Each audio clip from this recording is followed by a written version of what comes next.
By the way, did you know that you can review your story progress in the story chart section? You can also see the choices made by other players there.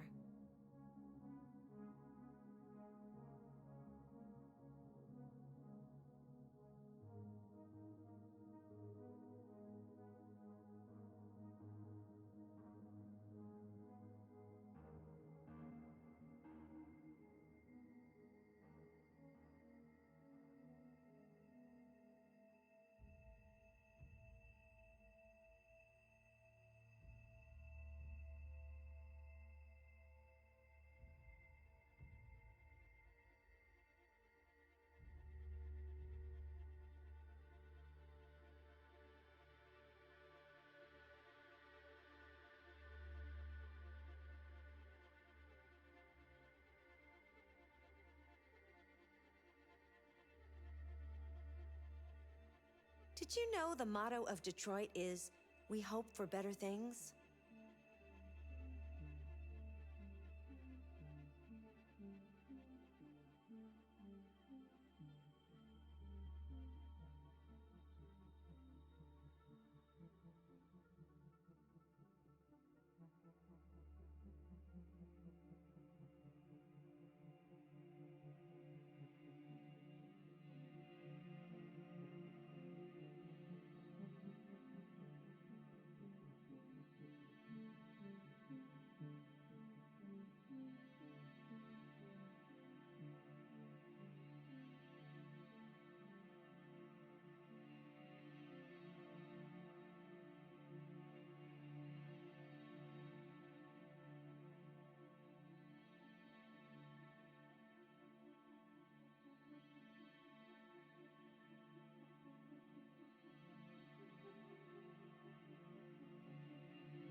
I hope you're okay today.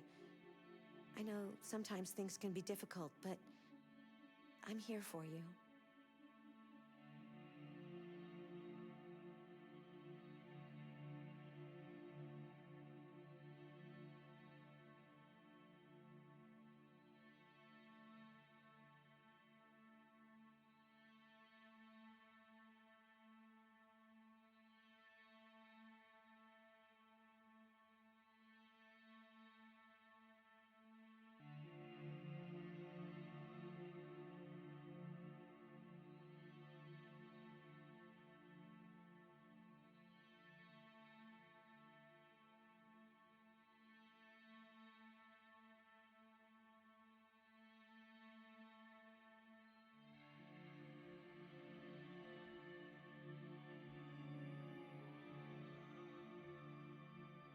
If you find the game too easy or too difficult, remember you can change the difficulty settings in the options section.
I hope you're okay today.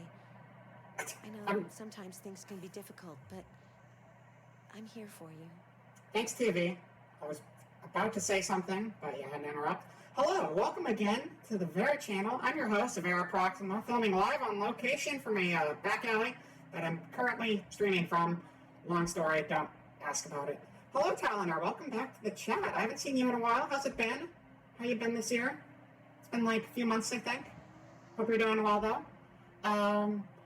good timing to jump in though, because today we're going to start something brand new. With this whole hunting for a new studio to film from, a new home base, I figured we might as well start, looking at some cities we could live in. And then this came along and was like, bam, I'm a city. And I was like, sure enough, let's check it out and see if that's a good place for me. I'm looking for a place that would be a very good fit for a human like me. And this seemed to check all of the right boxes. But before we get into that, I'm going to throw us over to the schedule real quick, because I got to keep advertising this while I still can. There we go. All right. So tomorrow I've got a big party stream going on. By the way, I'm an ST200 model. I mean, I thought you might be interested to know that. Oh, okay. Thank you for letting me know. Random TV person. I think that's our guide or something. I have no idea. Anyway, so tomorrow we're going to be doing a big affiliate / 100 follower celebration party thing on the channel. Yay! I'm just kind of move myself over. There we go. So here's what we got. We got 2 conflicting pieces of audio going on. That's one thing for sure. I'll just mute the Elgato for a second. You don't need to hear that. I'll just suffer through dual music on my end. So tomorrow, same time as this one, much bigger stream. At 3 o'clock, gonna start it and just do like some, just chat stuff, do some Q&A. I have a curious cat. Let me make sure that that's actually on the Twitch page today. Oh no, Head, don't do that. My camera does not like me right now. Please ignore that. Yeah, we're gonna start with just chatting, Q&A stuff, whatever. 4 o'clock, we're gonna start doing multiplayer with the chat. We're gonna play 100% Orange Juice. It's on Steam right now. It's always on Steam, but you play it on Steam. It's cheap. It's not on sale anymore. It was like $2 most of this week, and now it's like back to $6. But if you want to play, you can jump in on that. We're gonna do a few games of it. Play it for a couple hours. They actually added mod support, so you can make the game all sorts of crazy. They got a bunch of they got Toho, they got Mario, they got VTubers like me. I'm not in it. I mean, VTubers like me, not me specifically. But you can do a whole bunch of cool stuff, and you guys can play, and it's a fun game, and everyone can get involved in that, and they can also get involved in the next thing we're going to do after that, which is Ocarina of Time randomizer with crowd control. Yay! So if anyone's seen my Earthbound streams, that's a randomizer. All the doors take us to random places. All of the gear and stuff is randomized. It's pure hell. It's just a train wreck in game form. Great stuff. I tried this one out very briefly to make sure it works, and it does. And it's going to be terrible because we don't even have the sword, and I don't even know how long it's going to take us to get a sword. So that's a great start to a game. We'll see how far we can get in it. The crowd control means that you, the viewer, can make stuff happen. You can give me power-ups, or you can screw me over and leave me to die. Either way, I don't mind. It's all for fun. And I made it as cheap as possible because sometimes crowd control can cost a bit of money. And Talinar, thank you so much for the sub. Really appreciate it. Enjoy your emotes, and thank you for the sub. But yeah, so the crowd control, they give you 50 points to start, and then if you want more points, they normally make you buy them with either bits or you can cash and redeem points for them. So what I did was I turned down the cost of literally everything in the game to 1 crowd control point, which means everybody gets 50 things they can do for free, which means you are welcome to spam the hell out of everything, and you shouldn't have to, drop your redeem points. You shouldn't have to drop any actual money. It's just fun and games, and hopefully that goes well. We'll see if we can make any progress whatsoever, but yeah, I hope that's how it works out. And it's not a complete nightmare, but everything seems to be working. I did a test of it earlier this week. So yeah, I hope people can swing by tomorrow. And if not, there will be a VOD up, so you can always catch that later. But back to what we were doing, the Detroit experience. I'm sure this is going to be a very thorough and accurate guide, telling us everything we know as potential new residents of the city of Detroit. So let's just jump right into it, and it'll be a great time. Actually, before we do that even, I still have this Sephiroth banner going across the top of the screen, and that doesn't make a whole lot of sense right now, so I think I'm probably going to turn that off.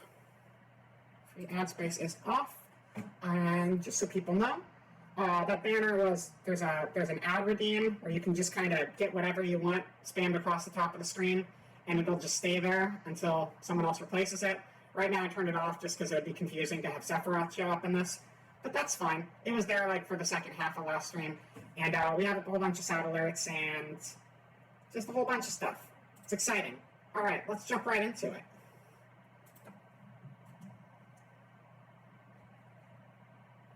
All right. So what is going on here? Make that a little bit smaller so everyone can enjoy the experience together. Not without messing up the window on here. Hold on.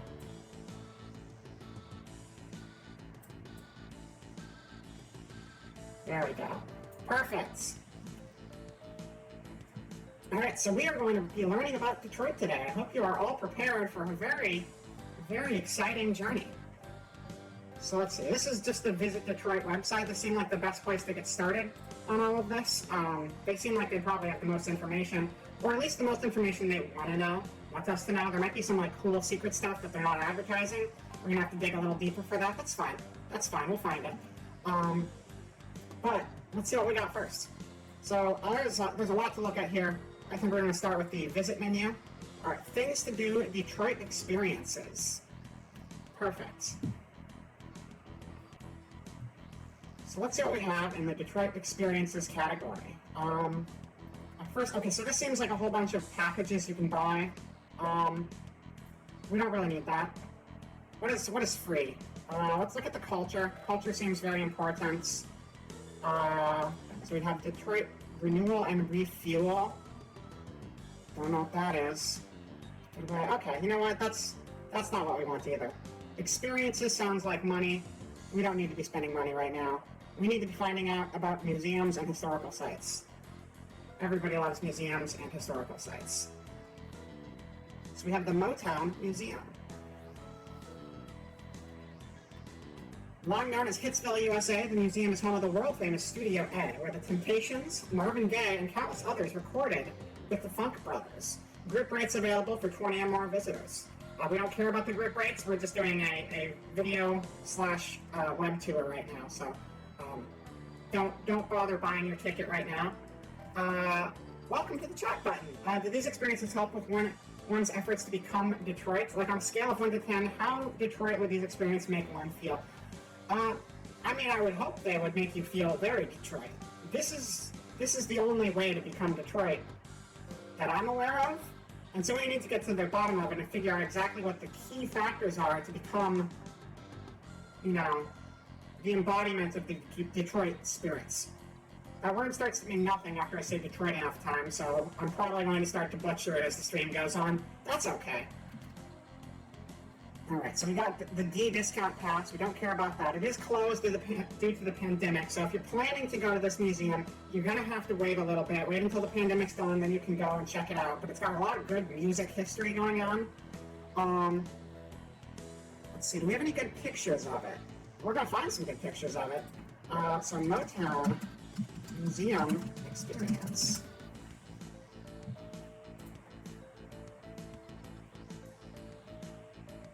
Alright. See what events they got going on. Don't care about that. Visits. Oh, we got a good picture of the out front here. It's a very, very house-looking museum. It's like two houses stuck together in museum form. So that's something. Doesn't seem like a super large museum for the, you know, those are some pretty large names they're showing off there. Marvin Gaye, the Temptations, huge names in music. So that's quite a lot. Rocket Time, welcome to the stream. We are just diving into the world of Detroit and learning everything we can to become the best humans Detroit has to offer. Is it the best city in the world? Who knows? We're about to find out. Alright, so back there, our mission to preserve, promote, and celebrate the authentic Motown story as a platform for others to flourish as thinkers, creators, neighbors, and entrepreneurs. Fantastic. Our vision, that all generations will come to know, be inspired, and transformed by the legacy, sound, and unparalleled culture and social impact of Motown. Here we got some great historical photos. There's some actual music happening in that one. That's very exciting. You can have Motown in Detroit, Rocket Time. I mean, as you can clearly see here, you can absolutely have Motown. All right, but we got a lot of things to look at. We can't just stop at Detroit Museum. We got to keep going down the list. What else do we have on display here? We can save 20% on something, but we're not going to worry about that. Diamond Jack's River Tours. Okay, so you can ride a boat around. That's pretty cool. Probably pricey though, but it's probably free to just come check out the Henry Ford Museum. There might be like admission and it might be closed, but at the very least you can look at the building, and that's like half the battle right there. All right, see here, she is checking out a car at the Henry Ford Museum because Henry Ford, as you may not be aware, made cars. You know, Ford Cars, Henry Ford, there's an association there, right? It's because he was the one who made the Ford car company that makes the cars. He was an entrepreneur. Entrepreneur is a hard word to say. I'm not going to use that more than I have to this stream. 3 must-see attractions, 250 acres of unexpected, one awe-inspiring experience. Henry Ford, Discover America, the culture, inventions, people, and can-do spirit, and hundreds of hands-on ways to explore it, enjoy it, and be inspired by it. Prepare to be astounded by these attractions: Henry Ford Museum of American Innovation, Greenfield Village, and Ford Rouge Factory Tour. An actual factory tour. I worked in a factory for a while, and that ended terribly. We're not going to talk about it.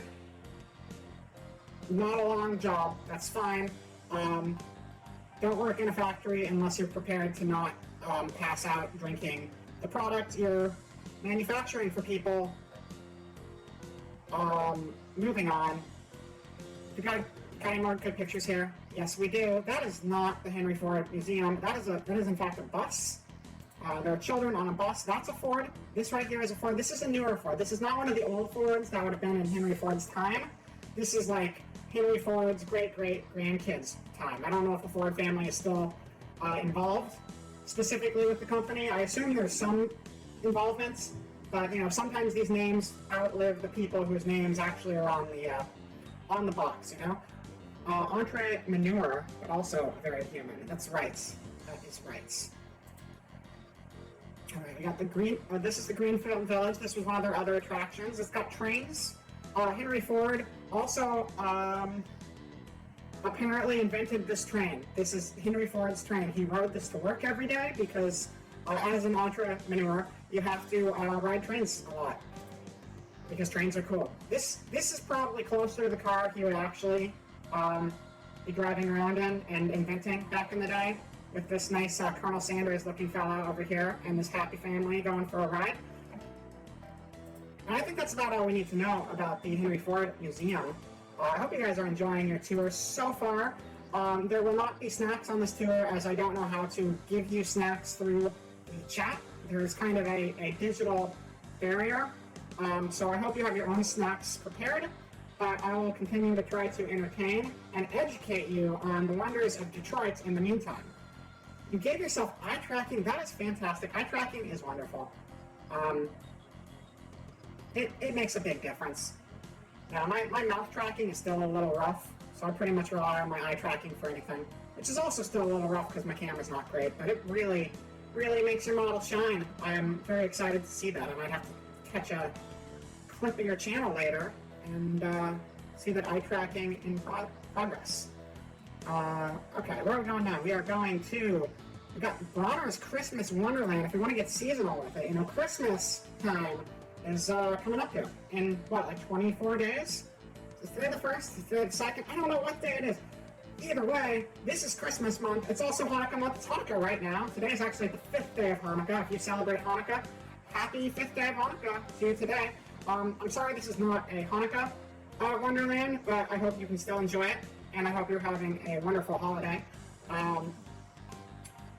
There's other holidays this month too, but I don't know any of the dates, so those are the two I can provide you with. Anyway, back to the Wonderland exhibit.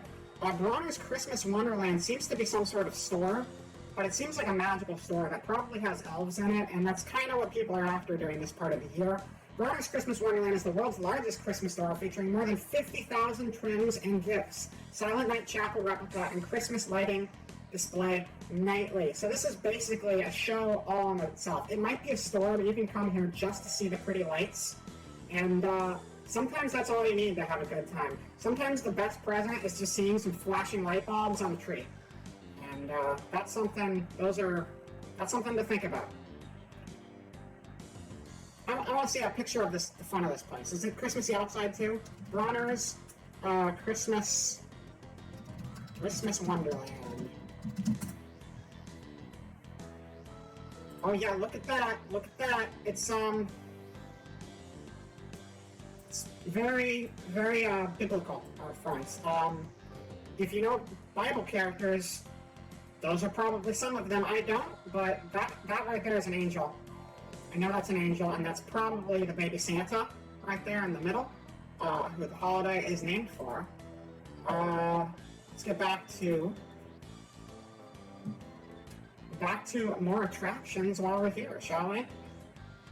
Yeah, the College for the Creative Studies. We don't need to go too deep into this one, but you know, if you're a creative person and you're looking to go to a creative college, maybe you're going to do some creative writing, or some creative arts, or some creative dance, or some creative drama, or some creative science, or some creative anything. This is the place for you. I think that's a pretty thorough, that's enough to know. Also, I went over to the Ford House. This is associated also with Henry Ford. We don't need to look too much into it, but it looks like a very nice old house. I believe this would be the house that he built the cars in. He would drive the cars around inside of this. They were a lot smaller back then to, navigate around the furniture.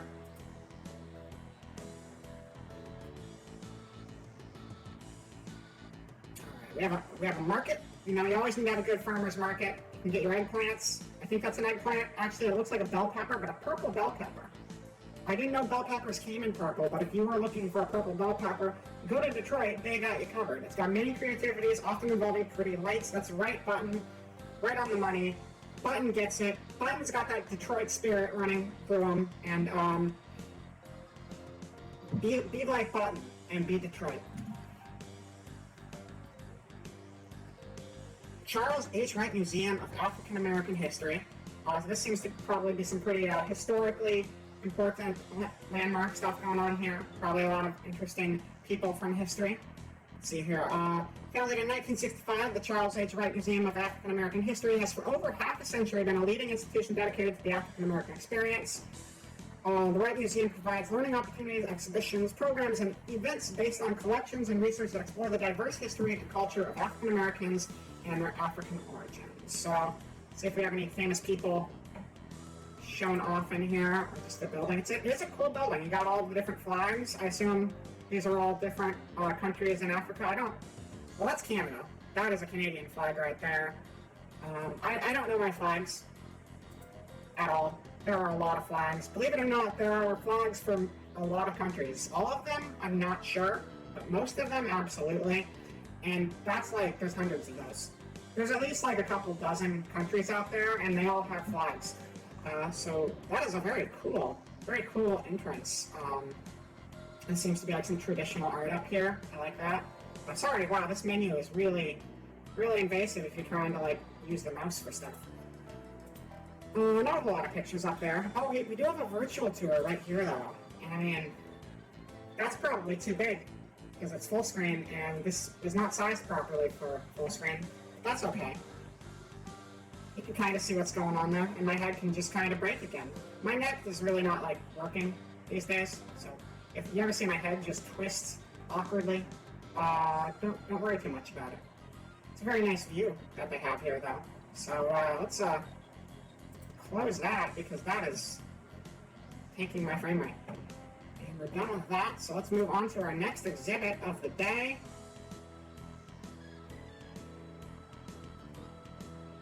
The Parade Company. It's a museum, but it's also a company that sells parades. Most parades are actually manufactured in Detroit at the Parade Company. These horses actually construct most of the parade. Stop doing that. These horses construct most of the parades that you see. So, you know, we had the Macy's Thanksgiving Day Parade. These horses were probably the ones who put that together for you. Was there a big SpongeBob float? I don't know. I didn't actually watch the parade. Maybe there was like an Among Us float. Maybe there was, what are the cartoons that kids watch these days? Those ones are in there. Goku was always in the parade, right? Goku was made by these horses for the parade at the parade company in Detroit. So you can thank Detroit for that as well. Founded in 1984, the parade company's mission is to fund, create, and execute the best family event in Metro Detroit's. Parade company staff, the board of directors, and thousands of parade volunteers work year-round to bring a wide variety of magnificent events to the city of Detroit each year, including the Target fireworks and America's Thanksgiving Parade. Neither of those are Macy's, but I'm going to assume what I said was right because I'm not lying to you. I'm giving you an edutainment tour. You feel so much more educated about Detroit, the process of becoming Detroit, and the pretty lights involved in both. Good. That's the spirit. That's the spirit. Just keep learning like that. Keep being informed, and become the expert on Detroit the world needs you to be. All right, let's keep going. Let's speed up the pace a little bit. We got a lot to get through, and I've been taking way too much time on just a few attractions here. So we have the pubic pottery exhibit. Puabic. Do not miss the middle syllable. Puabic pottery exhibit. Founded in 1903 during the arts and crafts movement. The Puabic is nationally renowned for its tile and pottery and unique glazes. Visit it. All right. Sounds great. Are there more pictures than that? No? No? Okay, that's fine. Well, butchered the pronunciation on that, so I'm going to duck out quickly. Holocaust Memorial Center seems very important. Too important for me to probably be covering on the quality of tour I'm giving right now. Polish Art Center. I might get some good pictures of eggs here.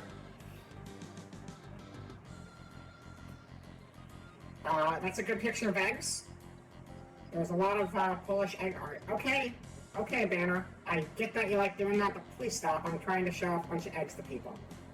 Okay. Moving on. So many more things to look at. We got the Arab American National Museum. Give me a few pictures, please. Here we go. Actual picture selection. This seems to be like a roof or a wall. That is definitely that is a cool ceiling. That is a cool ass ceiling. I want that ceiling. That's probably a very expensive ceiling. I don't think most people can afford that ceiling. That's why it's in a museum and not in your house. And this is a nice mosaic wall, and apparently you can put your hand on it and feel that it's a mosaic wall and not a fake mosaic wall, in case you were concerned that they were lying about it. But I mean, that looks like a pretty convincing mosaic wall. I don't think they would be lying. Moving onward, we have so much to cover. Like the public library. Are there going to be books in this library? I don't know. Do you think there's books in the library? There's probably books in the library. I have a book. I'm going to grab my book. Ignore the fourth wall breaking objects panel. I do have a book in here though. Where is my book? There's my book. It's a little out of season. It's a little big, so we're just gonna pretend. We're gonna pretend that it's not a spooky Halloween book. And oh look, believe it or not, there's more information on Detroit right here in this book, and it says Detroit is very cool and had zombies in it one time. That seems like a very strange thing to include in a book, but that's okay. Let's keep going with the tour. So let's see, public library. You know, I feel like we could get some better pictures of the Detroit Public Library, because libraries, believe it or not, are very big. Pub library, close enough. Libraries are very big buildings, and often pretty cool looking buildings. So we go over here. Probably got to be careful with the Google image searches, but I don't think too much bad stuff's going to pop up on Detroit Public Library, so we should probably be fine with that. Wow, look at that. That is a very cool looking. That is not a big picture at all. Okay, hold on. We'll do it the right way. No, I don't want to read your article. I don't want to read it. There you go. Hi, Zombie. That's like iRobot and That's kind of like a robot I saw that seemed to already have become Detroit, so that book must have all kinds of useful info on how to become Detroits. I like the way you think. That seems like there might be a good through line there. I'll have to do some more research in this book later. I'm going to work with the website for now, but I'll give you a breakdown on anything I can find in this book that might help us to become more Detroits. But this is cool looking. This is it's got some fancy looking paintings. Look at those paintings. This one's got this is a horse, not to be confused with the horses from the parade company. This horse probably did not construct any parades. This horse was actually getting rode.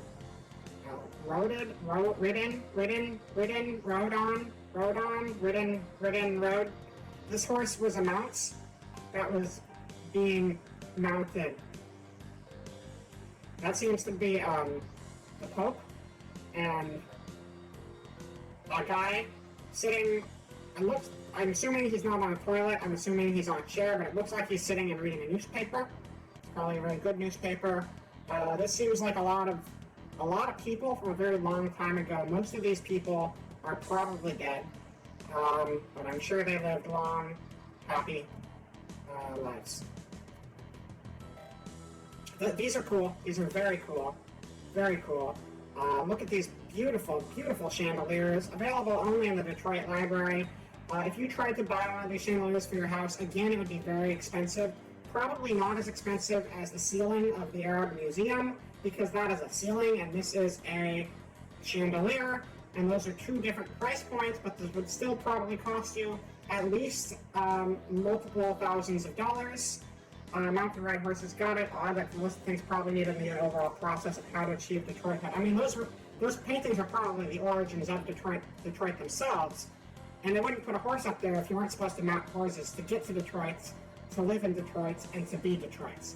Always ride a horse if you're in Detroit, and if you're not riding a horse, you're probably not really from Detroit. I would know this because I've been researching Detroit for a good 20 minutes now, and that's all the information I need to know that this is accurate. Let's get back to the action, back into whatever page we were on initially. Here we are, Detroit Public Library. We're done with the library. You got enough of a feel for the library. Moral of the story, libraries are cool. That's a very cool looking library. Congratulations to the architect of that library. I hope you are very proud. You're probably dead. Also, that's fine. I hope you had a very proud, happy life. Being the constructor of the Detroit Public Library, it is very finely crafted, and you did good work. And I am proud of you, as I would assume all of the chat is as well. And you are very welcome for the informative journey of learning that is Detroit Educational Tour Online.gov.edu/information. This is a turtle. This is a sea turtle, right? These actually, sea turtles are native to Detroit. It's easy to tell that they're from Detroit because they have tortoise-like features, right? Their features are very tortoise-like, but you might notice they're a little different. That's because this isn't a tortoise. That's because this is a turtle.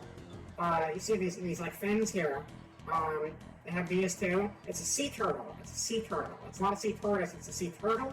Get that detail right, please. What does that mean? Do I understand right? Figuring from the title, Detroit Become Human, that having become Detroit, you can transition directly to being human. Well, I mean, you start human before you go to Detroit. I'm human. You're human, presumably. Rocket's probably human, presumably. Eleanor, you're probably human. I would assume everyone in the room is human. But we become even more human by living the human experience. And what better place to live the human experience than one of the most human cities in the world, the same museum where horses build parade floats. If I do this for every game that's based in a real live location, I got to get you to play Red Dead Redemption 1 and 2. I could potentially play those eventually. Those games seem like very big time sinks, but I hear they're very good, so I would definitely consider doing that at some point. And there's probably a lot of good lore to go with them as well, being the Wild Wild Wests. Also, I know those horses have a lot of very specific, weird detail on them. And that's about as deep as my understanding of that universe goes. You can also play cards and go to the store. It's pretty cool. You know where else you can go to the store? There's a lot of places you can go to the store. But one place I can guarantee has a lot of stores in it is Detroit. Detroit is full of stores. All sorts of stores. Convenience stores, grocery stores, clothing stores. I didn't know if you wanted that information getting out. You know, if you're fine with people knowing you're a parasite, then Rocket Time is a parasite. Hello, Gothic Crow. Welcome to Detroit.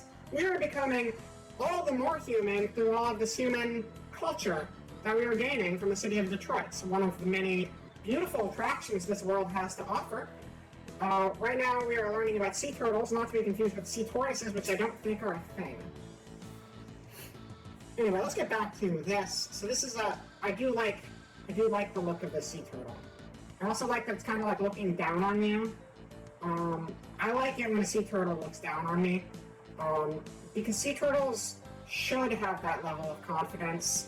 It really elevates their place in society, and I think, you know, personally, if they had a sea turtle mayor in Detroit, I would vote for them, because I think that sea turtles know what Detroit needs best, and also they're very good at swimming.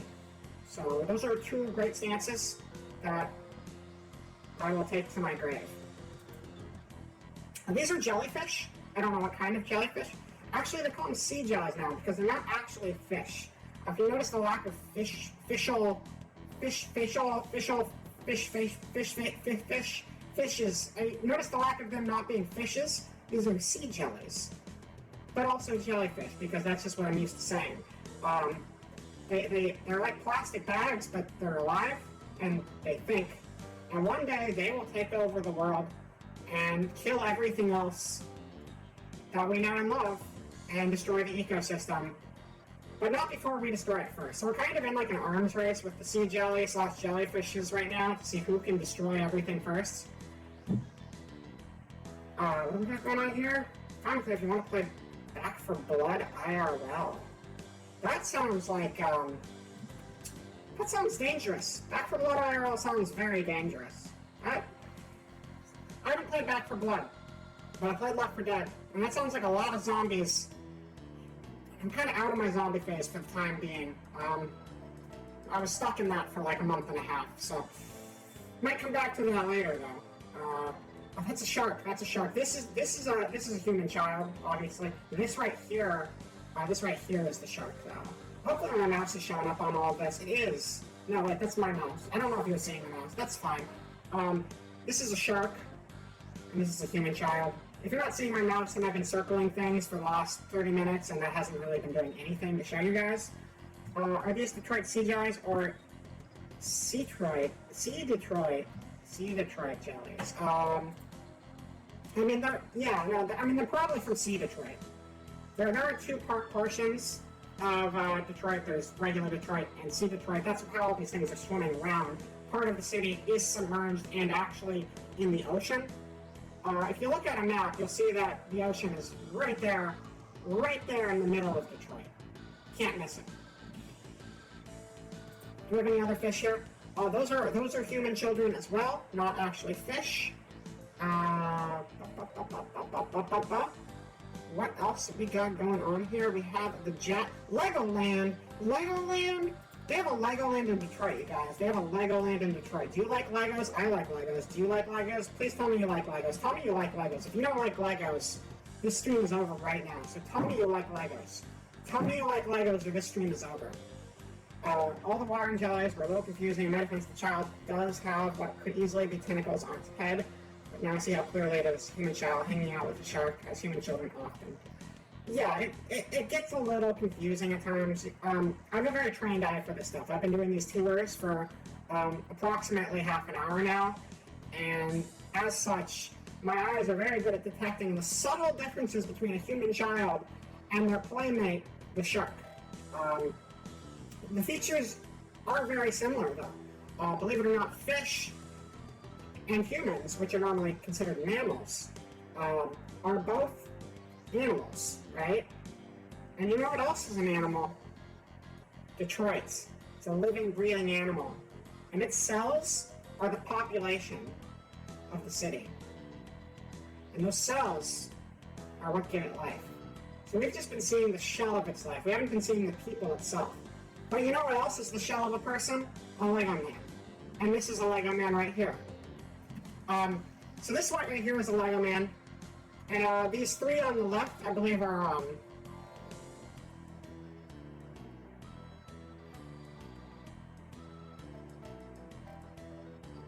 okay, yeah, those are human. You love Legos, and fun fact, you have to have a kid with you if you go to Legoland. Is that true? I guess that seems kind of strange, actually. Obviously, there's certain attractions I feel like they would make are only for kids. But I know that there's like a very large community of people who just do like the big sculpture. Like they make like the large, like, this is a 10,000 piece sculpture of, I don't know, Johnny Depp wearing a baseball cap. Like, just because they can, and it's these like super elaborate builds they'll spend like years working on. And I know that part of Legoland is these giant displays, so I think that would be actually geared towards an older audience.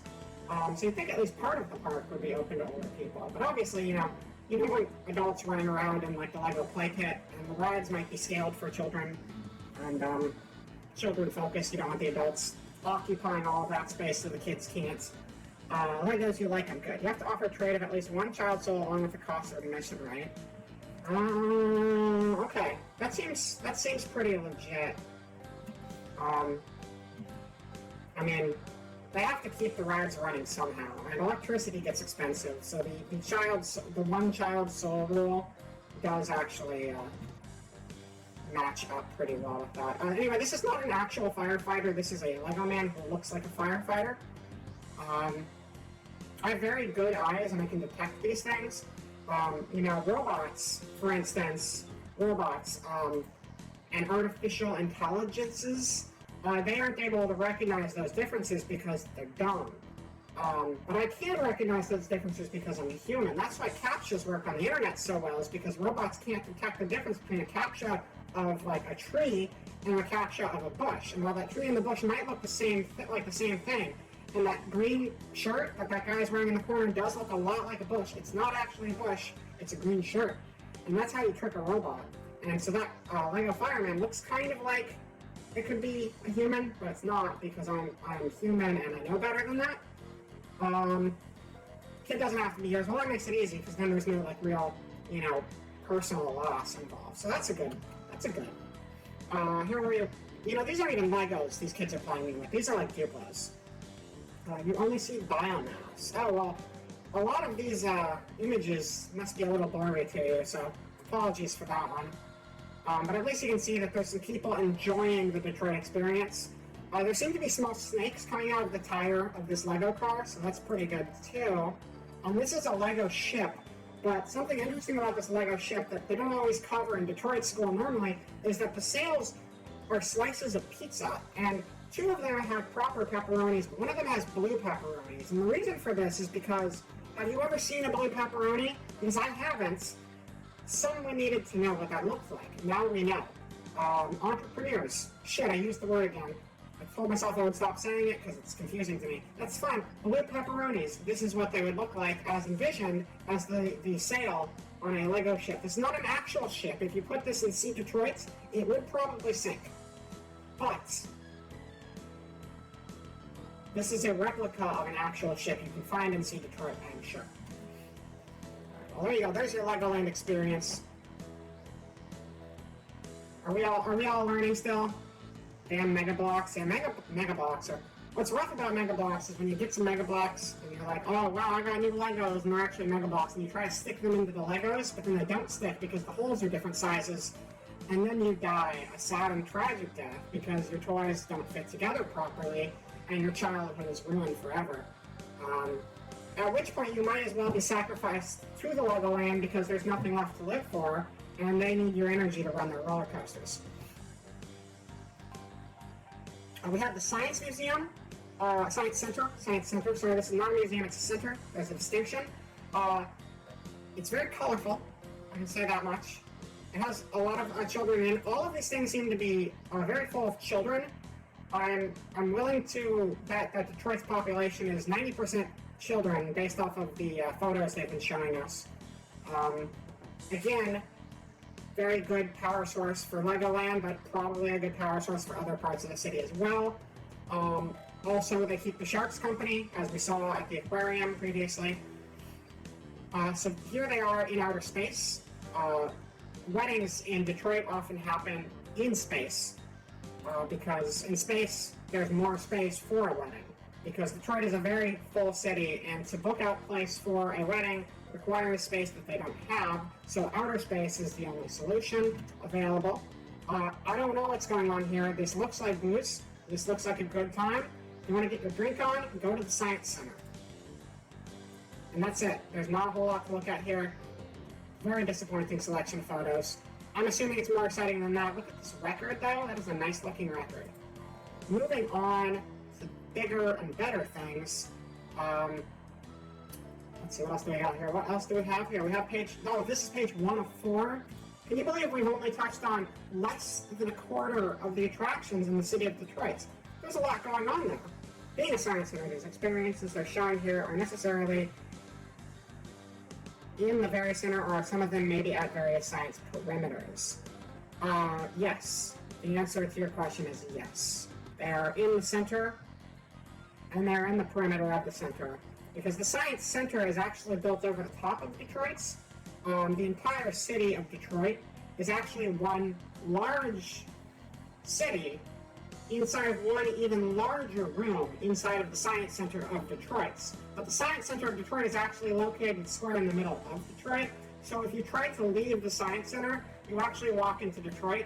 But if you hit the edge of Detroit, you hit the edge of the Science Center. And then if you exit that door, you end up in Detroit again. Because Detroit is inside the Science Center. It's kind of like a snow globe, where you have a snow globe, but there's a snow globe inside the snow globe, and a snow globe inside that snow globe. And you can do a whole lot more science with that sort of infinite space available to you, if that makes sense. You live 15 miles from Science Center. Which one is the center of science? The center of science is probably, let's just find it really quick. Detroit Center of Science.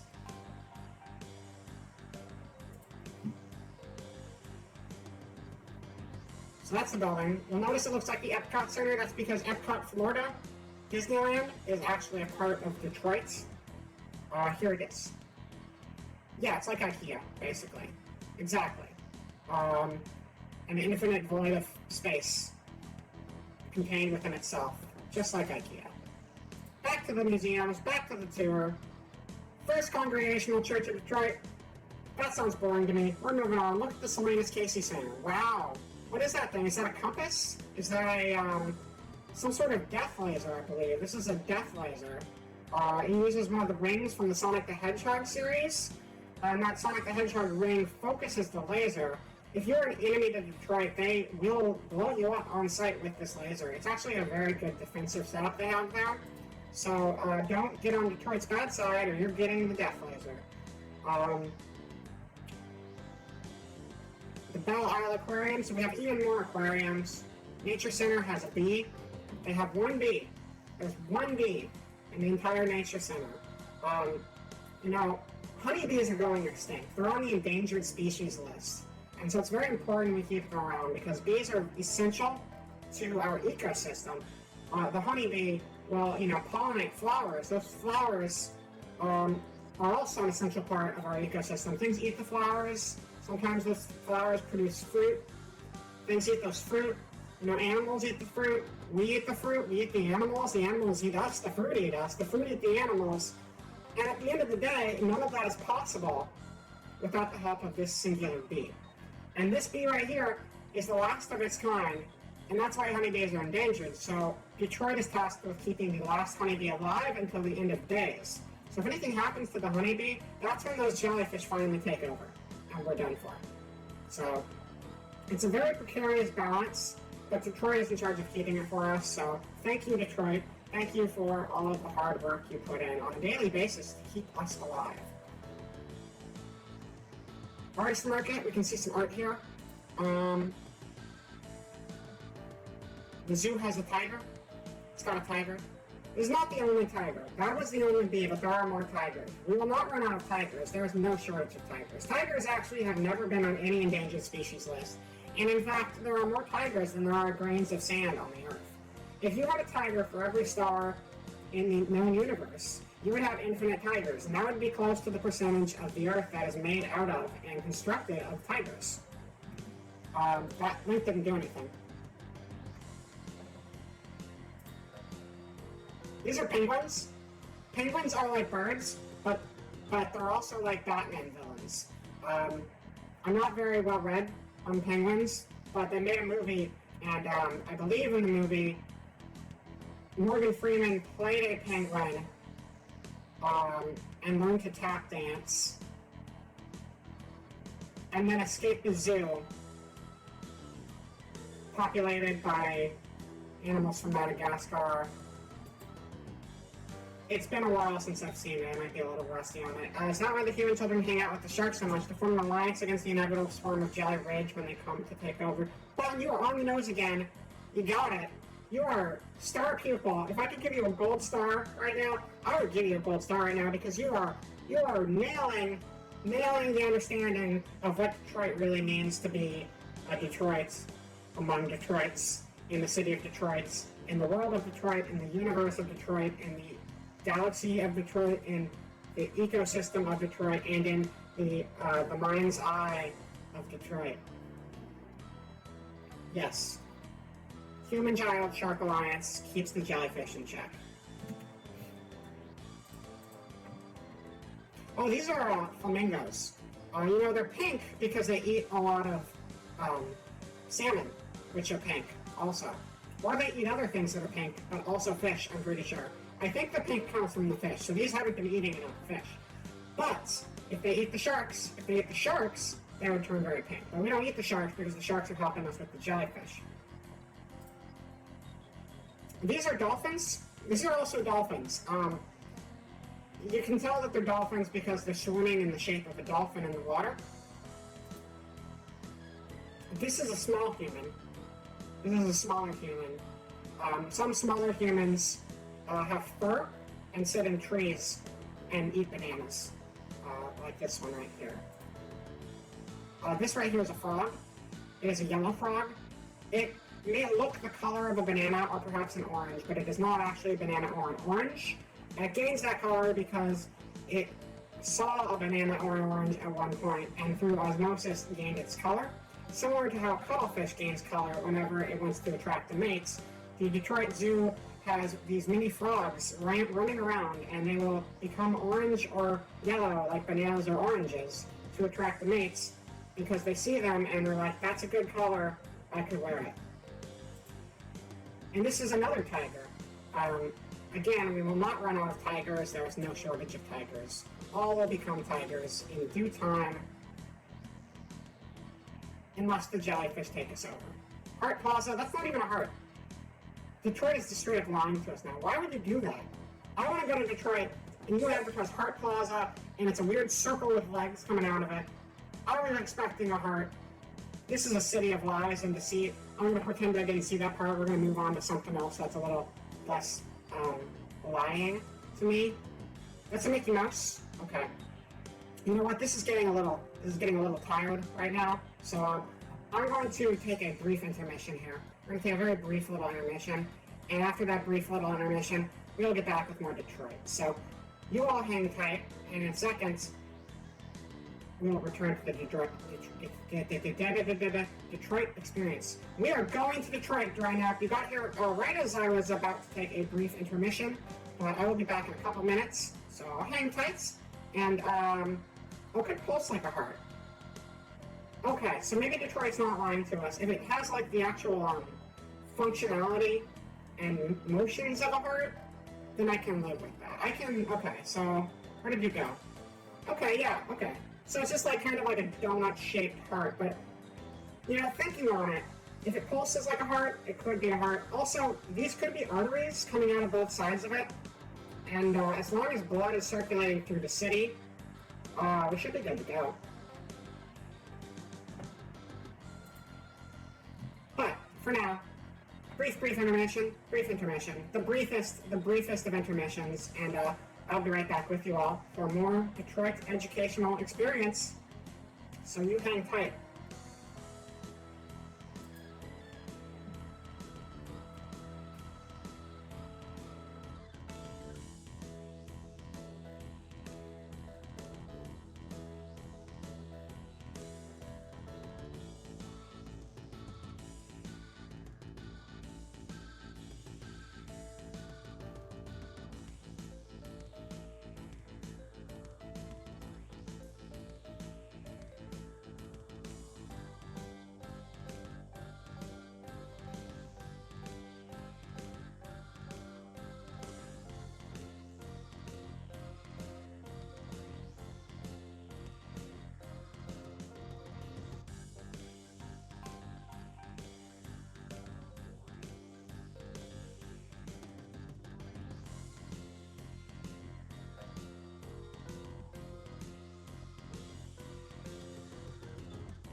Alright, and we are back. We are back in action. Hello, everyone. Welcome back to the VerA channel. I'm still your host, VerA Proxima, and we are still going all in on Detroit, learning what it is to Detroit. What it is to Detroit is to become more than human.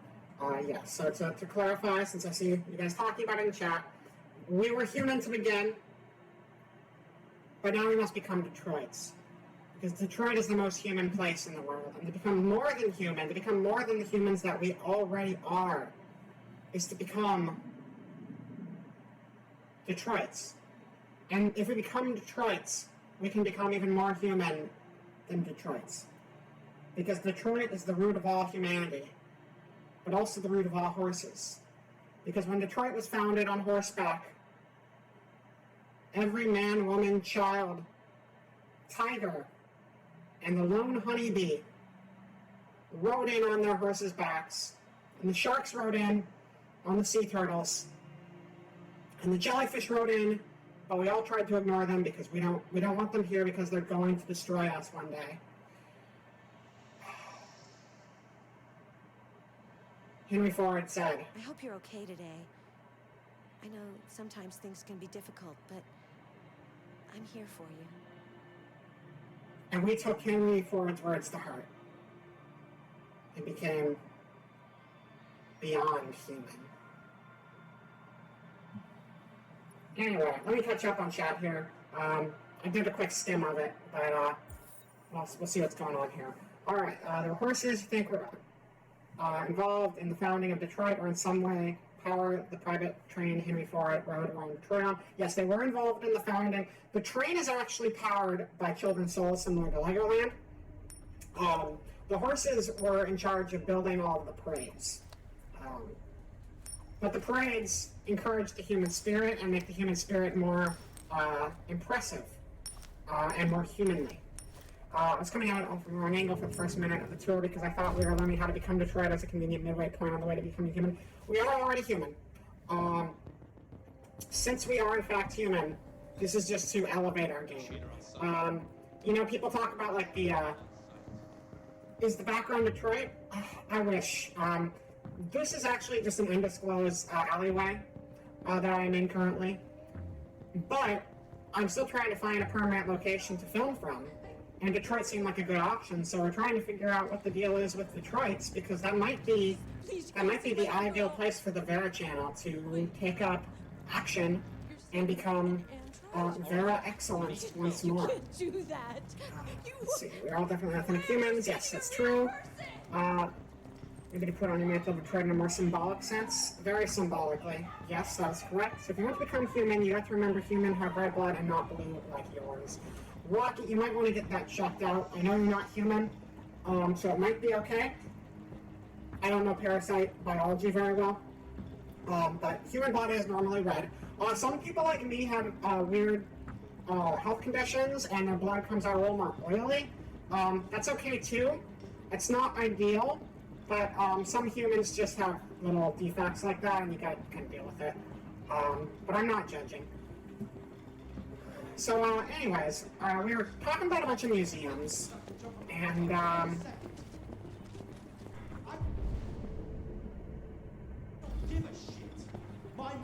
we're talking about museums, we're talking about the bee. Where did we leave off before the break? Because I'm a little rusty on what was going on. Captain Allen, my name is Connor. I'm the android sent by CyberLife. It's not always about being human physically, but more emotionally. I can get that. I mean, I am physically human. We could easily get it. There are some, you know, my blood might be a bit oily, some of my skin's a little metally, but you know, everybody's got iron in them, so that only makes sense. But the emotional spirit is what we're really diving into, because you can be human and live all over the world. But if you really want to be... Has he experienced an emotional shock recently? Experiencing an emotional shock recently. Saving that kid is all that This is a weird tour. I don't understand what's going on with that. I'll take care of it. Okay, well, we're not talking about androids. We're talking about humans. Sorry, this video tour I got set up is kind of going off the rails. I don't entirely understand why it's doing this, but yeah, you know, the human spirit. You can live on a farm and be human, but you know what you're taking in? You're taking in the spirit of being a farmer. You're taking in the spirit of the corn, of the goats, the sheep, of rising when the sun rises and going to sleep when the sun unrises. And you can live in a mountain and take in the spirit of elevation and yetis, because those also live in mountains. If you live in a city, you surround yourself with people. So you are a person among people. And emotionally, you become the alpha human. Who are the most human humans? The most human humans are the humans who surround themselves with humanity and embrace it, and embrace the humanity in those around them. The more human your experience becomes, the more human you become. You know, you could live your entire life of flesh and bone and look in a mirror and be like, yes, I'm a human. But are you acting the parts? Because if you're not acting the parts, all you really are is a meat pinata that can move on its own. And surrounding yourself and engulfing yourself in that spirit is how you find the most human humans of all of humaning. And that's Detroit. You know, Detroit is that spirit.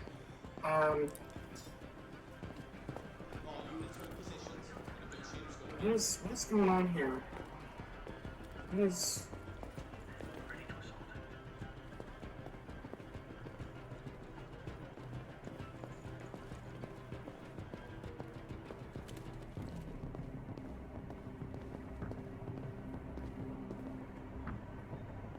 that? Okay.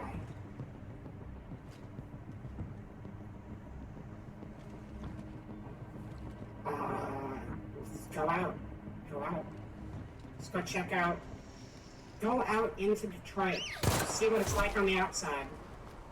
Can humanity be defined? Yeah, I can define it right now. No, please, I'm begging you. I would define humanity as saving the small child on the rooftop My name is Connor.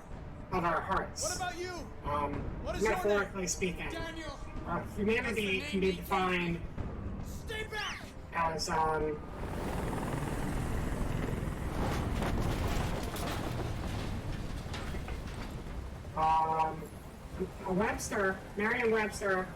Merriam-Webster would define being a human as humanity, and humanity would be defined as Just like you. the I know how you're feeling. What difference does it make if you're an android? You're Oh, on not an their android. side. I'm a human.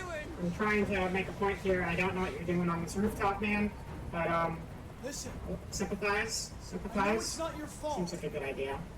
These emotions you're feeling are just errors in your software. No, it's not my fault. Hold on, we gotta save this I child real never quick. wanted this. And we can get back I into love the them. important You know, business of Detroit and humanity. But I was nothing to them. Just a Humanitizing. slave to be ordered You around. know, humanity may sound like manatee, but being a manatee does not necessarily give you humanity. It gives you more manateeing. There's no way out, Daniel. What you've done is too serious. The only but question is whether or not you take Humanity it and manatees are both mammals. It's not up to Webster, wasn't he a I'm dictionary holding though? my Is he cards. also Detroit? Could he really speak I to being die, human? She Fuck, dies. you're right. Okay, Detroit is You not. hear me? Detroit is not a human. It is constructed of humans. And Webster is not a human. It is constructed of words. But words are not human. Words are the product of humans. So Webster, by process, is Are you okay, Emma? subhuman as a result of human. I don't want to die. Nobody's going to die. Stay calm. What are Everything's we? going to be What? fine. I don't know what's going on right now. There's a lot going on right now. I can't stand that noise anymore. I can't stand the Tell beaker. that helicopter to get out of here. You should set the kid down and go away. I don't think they'd listen to me. Oh wait. I think I probably want to go for the other one.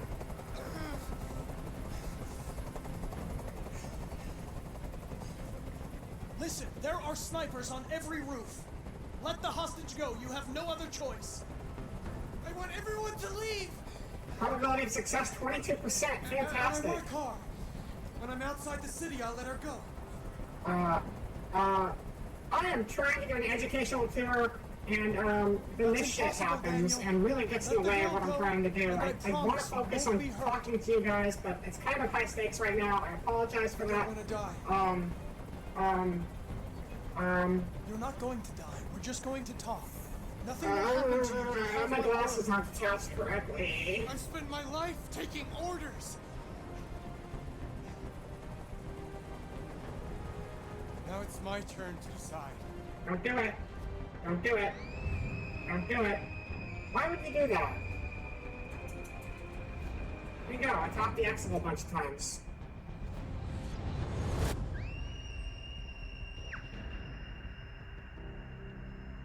Oh, the kid's safe. The kid's fine. We're good. We're good. Everything worked out okay. And you know why that kid's safe? You wanna know why that kid's safe?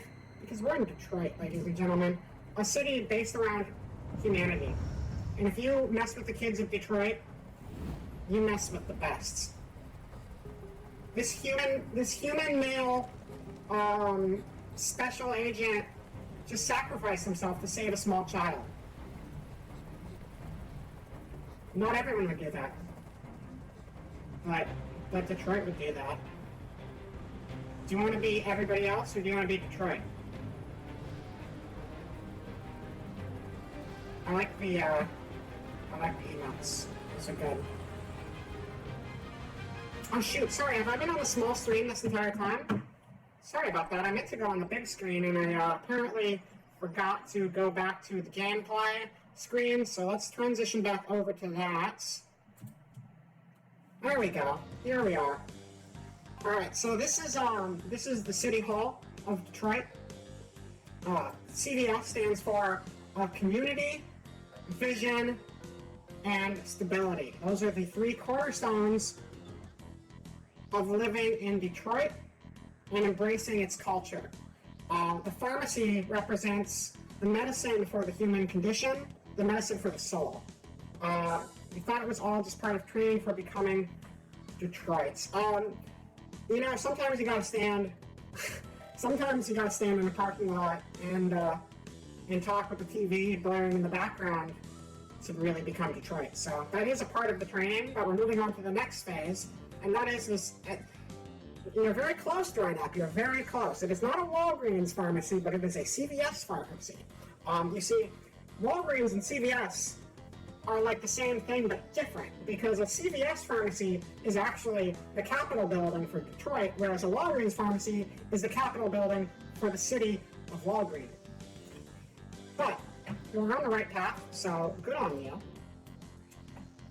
We're going to do a little walking tour of Detroit. You know, we've been talking about all of these historical landmarks. We've been talking about the historical significance of all of these people, but have we really been experiencing Detroit firsthand? No, of course not. So we're going to start at City Hall here, and we're going to take in everything this city has to offer. Welcome to Detroit, 1701. 1701 is the area code of Detroit. So if you're ever looking for Detroit on a map, go to 1701, and you'll get there in no time.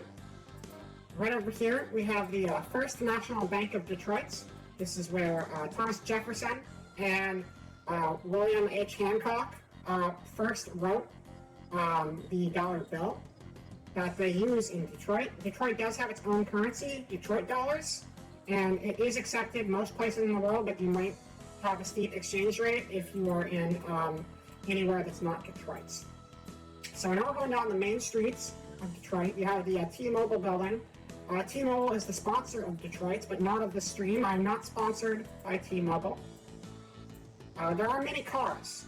Now, these are not Henry Ford's car. As we discussed earlier, Henry Ford invented cars, but he rode around in a train.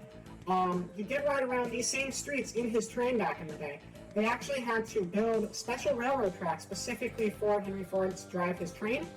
But they have since been removed since he is a skelly man and does not drive trains as often as he used to.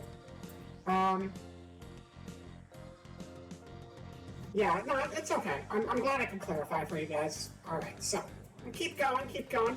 You can tell that this screenshot was taken recently because it is the winter season. In the winter season, the leaves fall from the trees and the trees become barren and scarce of leaves.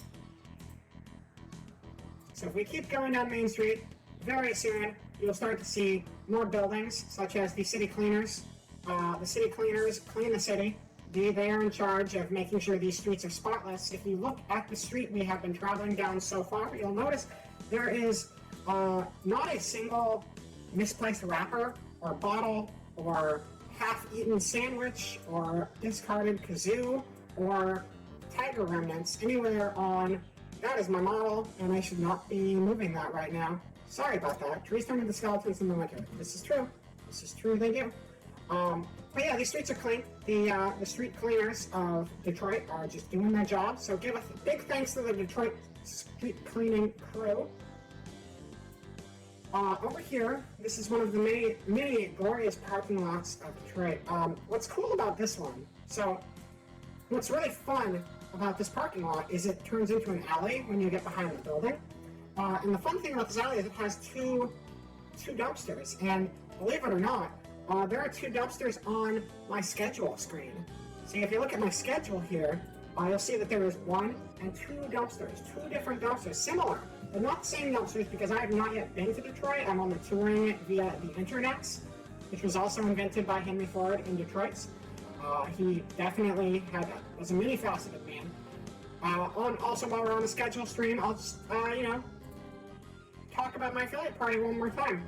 You should go to it. It's going to be great. It's going to be tomorrow. We're going to play video games. Why not go and enjoy them? Back to the beautiful gameplay that is touring the city of Detroit. Leaves are back over here by the cleaners. That must be because of their invigorating energy. That's right. The cleaners will actually eat the leaves for extra energy. It's it's similar to how people used to eat the cocoa leaves to get extra energy when working in countries where they have the cacao trees that grow the cacao, which is how you spell cocoa, even though cocoa and cacao are spelled differently, and I'm still not sure why they changed the spelling like that, or maybe it's just a language thing. I don't know. I'm not an expert on that. I'm an expert on Detroit. Do they keep the dumpsters in pairs so they have companions and don't get depressed about eating? Exactly. A lone dumpster is one of the saddest things you could have in this world. And so, this way, the dumpster will always have a friend it can talk to. And also, if you have dumpsters in pairs, if one of the dumpsters turns out to be a jellyfish spy, the dumpster hanging out with them can report to the CVS pharmacy and let them know that there is a jellyfish spy in your midst and you need to get rid of that thing because that is bad news for everybody. Bad news.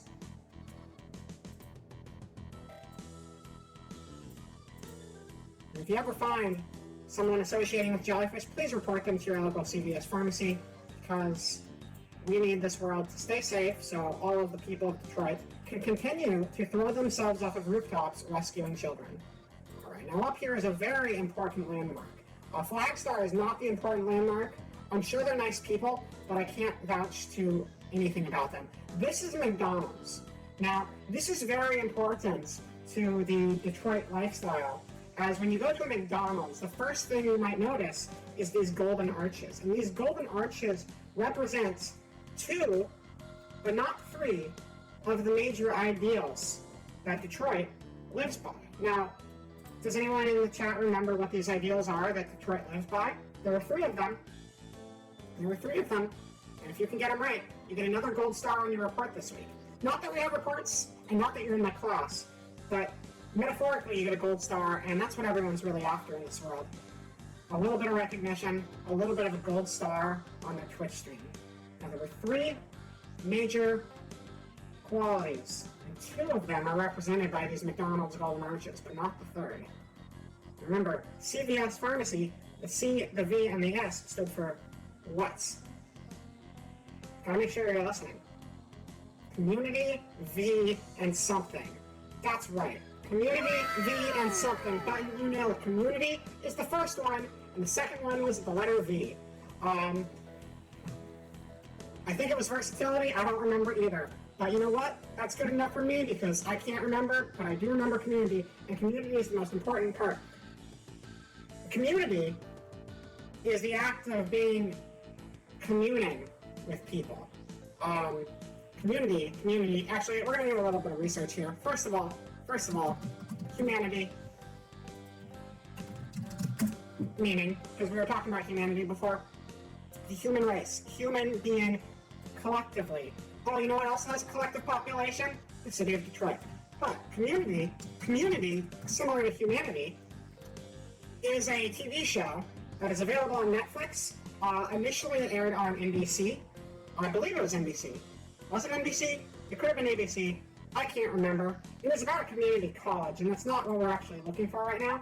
Popping in before bed real quick, have you become a robot? What? What? I'm sorry, Dia, I have no idea what you're talking about. It's great to see you, though. Thank you for coming by, and I hope you have a great night. But this is about humanity. This is about the Detroit experience. This is about being the best human we can. Robots aren't a part of this equation, so I'm not really sure where that idea came from. That's what the game was about? Humans becoming... Oh, I used the wrong category this whole time. I'm so sorry, you guys. Let me just fix that real quick. There we go. Updating the category. I'm sorry. The category was supposed to be travel and outdoors. I didn't mean to put Detroit as a game. I meant to put travel and outdoors, and I saw Detroit, and it seemed like the right thing to put in the blank. No robots here, though. Sorry you're not getting any robots in your brief stay. We're just enjoying the sights and sounds of our favorite city, Detroit. We're at the Detroit McDonald's right now. So yeah, the arches in this stand for community. You're not just a regular moron. You were designed to be a moron. Don't shame my chat with that. Unless you're shaming me, in which case it's okay. But I'm clearly smart and know what I'm talking about, so the GLaDOS soundbite is still good. I like hearing it. Thank you for redeeming it, regardless.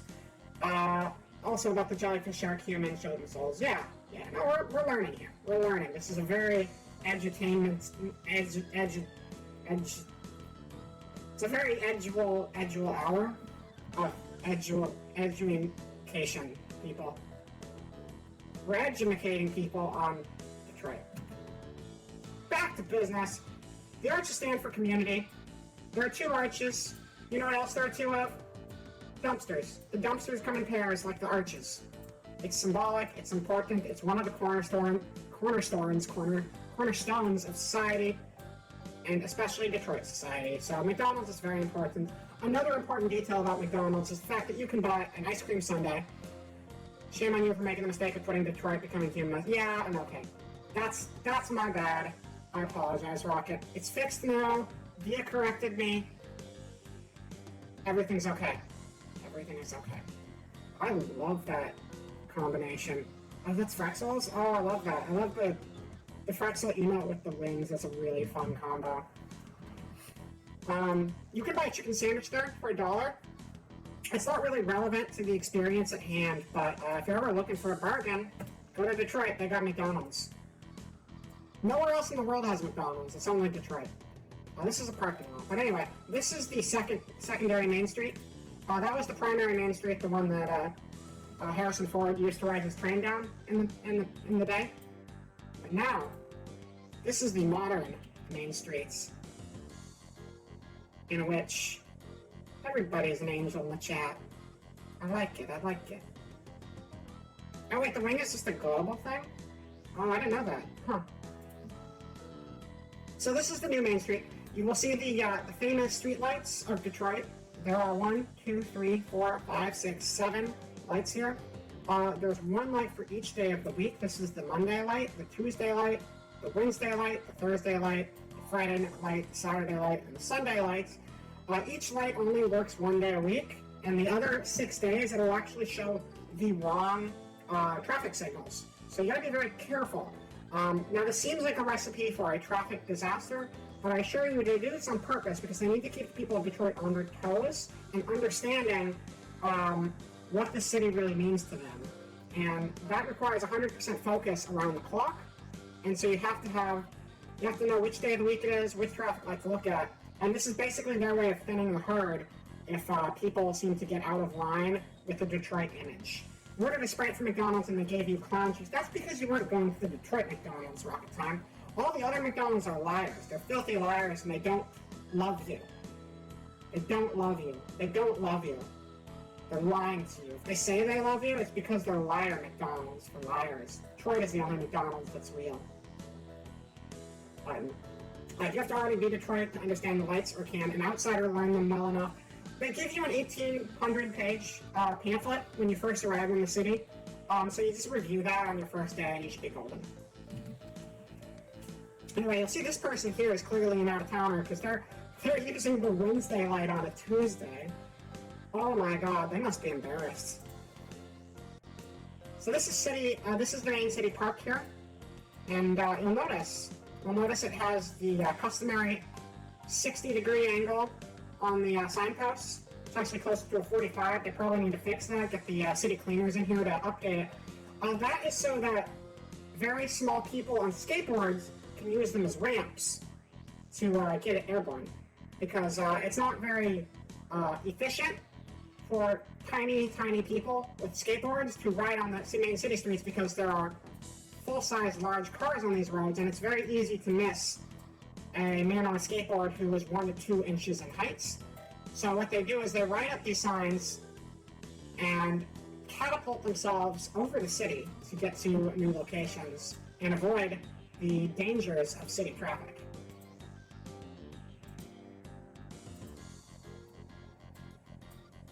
This building right here is where I could potentially live one day if I move to Detroit. If I decide to move my stream to Detroit, that's it. That's it. This is the building. There are no other homes in Detroit. All of the city residents live on this block. The other buildings are mostly there for show, but also largely they are tiny little people boxes.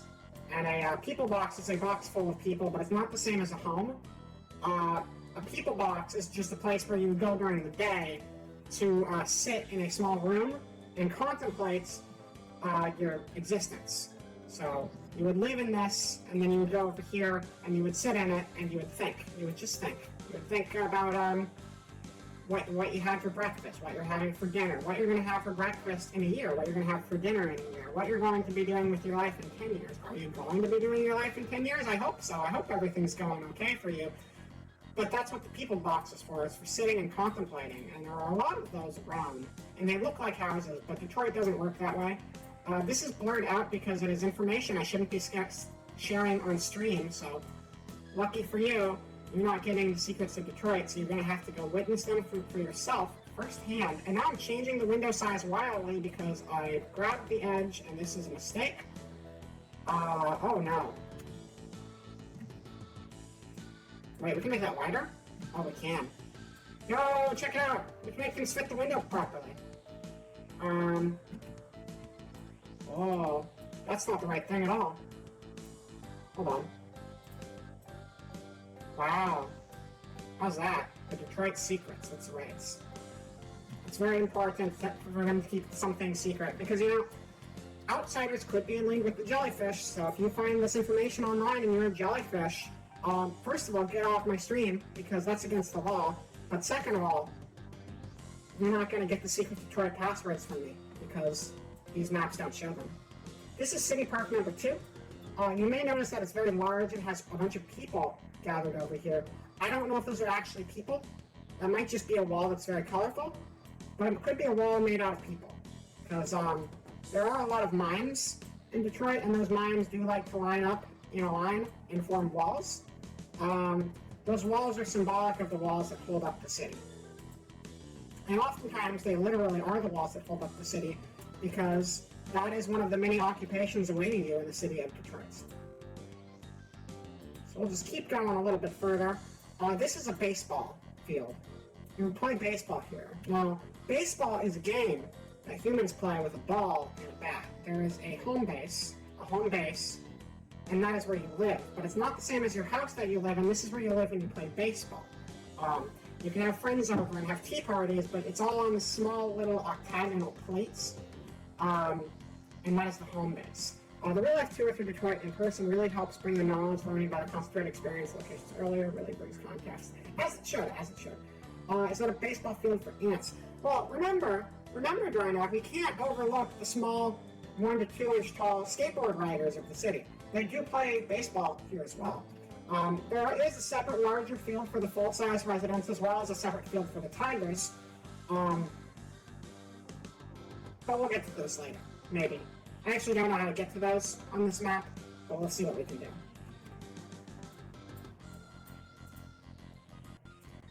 So these trees are Detroit's native trees. It is a green tree. This is the green tree. It is called that because it has green things growing on it. And this is the less green tree. It's called that because there are less green things growing on it. This is the majestic redwood. It is called that because it also has green things growing on it. But they are having a fun day of naming trees at that time. And these trees, I don't know what they're called because I am not a tree person. I'm not a tree biologist. I'm sorry. If you came to this stream expecting me to be a tree biologist, unfortunately this was not the right stream for you. But if you want, I can do some research into trees and let you know my findings on a future episode of the VerA channel, hosted by VerA Proxima, who is me, future resident of Detroit, beautiful city, maybe future resident. I don't know for sure if I'm moving there. I might be underqualified for this glorious city. Let's keep tracking things down, and I think rather than just doing a tour, we should just reenact the day in the life of what it would be like to actually live here. It's an Aspen. You can tell it's an Aspen because of the way it is. Thank you, Drynock. That's the intel I needed. There you have it. So we're gonna just pretend that we are a Detroiter, or a Detroitee, if you will, or a Detroititioner. Detroititioner is the name for some people in Detroit, but not all of them. And we're going to just start our day at the one-way traffic only sign. So you would probably go here, 8 a.m. on a Monday to check in for your first day work at the one-way traffic only sign. And to work at a one-way traffic sign, you have one job, and there's only one way to do it, and that's to control the traffic. Now, what you would do is you would tell the cars as they pass by, oh, hello, you're going the wrong way, this is a one-way road. And then they would say, thank you, I am a car, and then they would turn around. So you would do this for about 8 hours, because that is your job, you're a one-way traffic sign. Host, you're the host of the one-way traffic sign. Something a lot of people don't know, gas stations, for instance. Gas stations in 49 out of 50 states, I believe in 49 out of 50 states, you can get your own gas. But in the state of Detroit, not Michigan, the state of Detroit. Detroit is in fact in Michigan, but it's its own state. I don't think we touched on that earlier. It's kind of like the Vatican. It's the Vatican of the United States. Now you could say Washington, D.C. is the Vatican of the United States, but it's actually Detroit. Either way, in the city-states of Detroit, it's similar to how if you go to a gas station in most places in the country, you can get your own gas. But if you go to a gas station in Oregon, you have to have a gas station attendant pump your gas for you. Same thing with Detroit. If you want to use a road sign in Detroit, you have to have a road sign host who tells you what the road sign says. Because not everyone is able to read signs on account of the fact that a lot of people in Detroit have lost their eyes to jellyfish things. So the host is there to inform you that, hey, you're driving the wrong way on this one-way street. Because the sign is for people who still have their eyes. Make sense? Great. So you do that for 8 hours, and then it's time to go home. And you live down this way, so you keep going. And before you go home, you're going to go for a nice walk by the woods. Not through the woods, because Google Maps doesn't allow you to go into the woods. Also, you're not allowed to go into the woods. You don't go into the woods. Do you see these woods over here? Do you see this? Do you see what this is right here? Do you see this? Do you see this? We don't go there. We don't go there. If you see the woods, don't go into the woods. Don't enter the woods. You're not allowed to go in the woods. The woods are strictly off limit. Don't do it. Don't do it. Stay out of the woods. Drying up, I know you're thinking about going in the woods. You're not allowed to go in the woods. You have to stay away from the woods. Button. Don't even think about it. Don't even think about it. Dia, if you're still here, you better not be in the woods right now. Okay. I think I made my point clear. So we don't go in the woods, but we will walk along the edge of the woods, keeping a safe distance because, you know, we must follow the guidelines of the city, and the guidelines say stay far, far away from the woods. And now we're gonna go, and we're gonna go get dinner because it is 7 p.m. on a Monday, and we've been working so hard all day, and we just finished our walk, and so we're gonna go, and we're gonna eat dinner. And where do you eat dinner when you're in Detroit? Well, there are many options. Detroit is riddled with restaurants. There is a restaurant every 5 to 10 feet in Detroit, and all of them, do the trees grow those blues organically, or are they the product of the trees defending themselves from the Google Maps? Yes to both. There is a restaurant in Detroit every 5 to 10 feet, so you're not limited with choices for what kind of restaurant you want to go to. So all you have to do is just walk and walk and walk and walk, and pretty soon, very,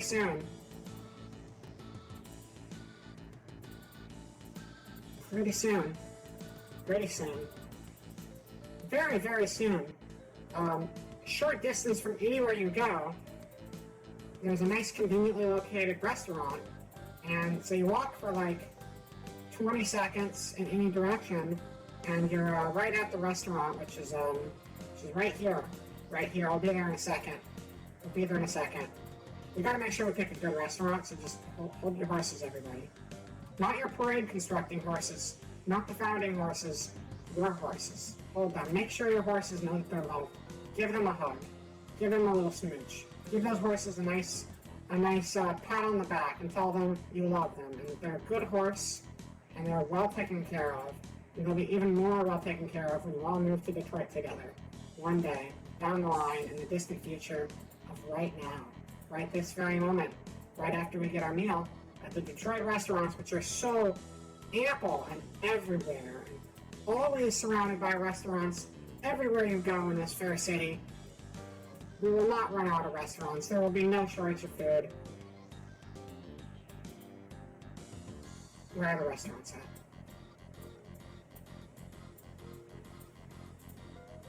Oh look, it's a Kentucky Fried Chicken. I found a restaurant. That's what this is. It's a KFC. It's not a house, it's a KFC. I found the restaurant because I am good at giving tours and I am not making it up on the fly.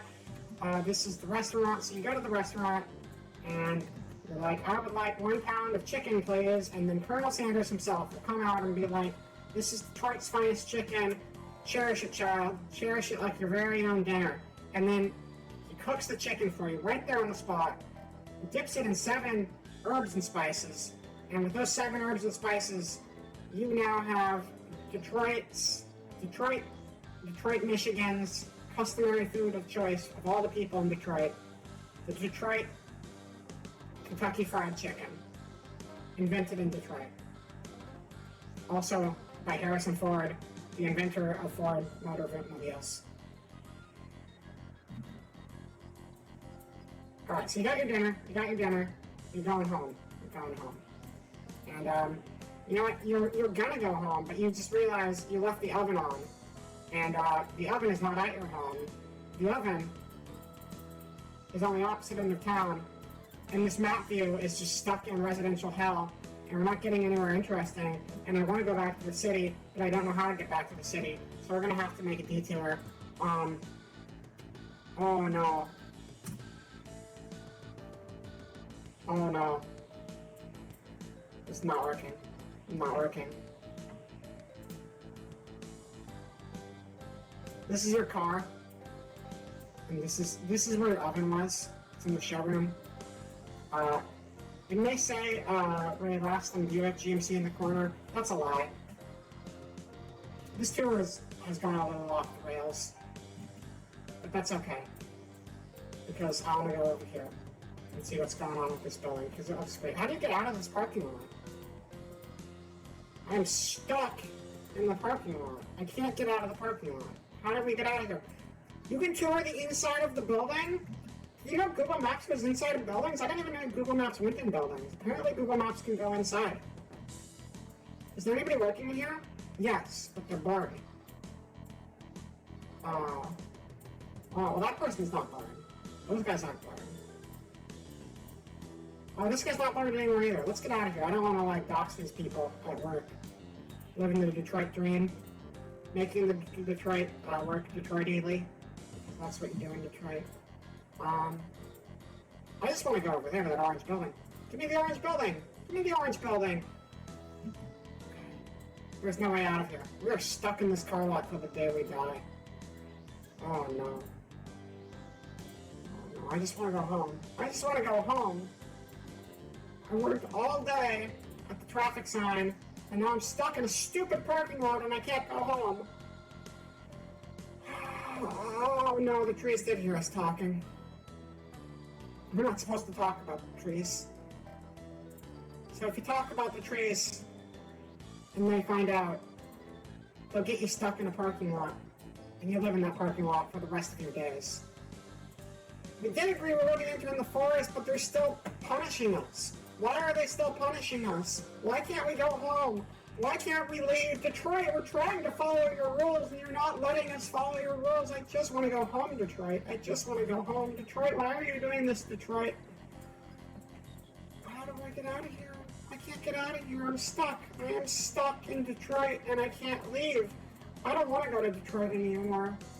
I thought I liked Detroit, but I don't know if I like Detroit anymore. And Detroit has made me its prisoner and I want to go home. Please, Detroit. Please have mercy. Trees of Detroit, hear my plea. We weren't going to enter the forest. I promise we weren't. Detroit, Detroit, Detroit.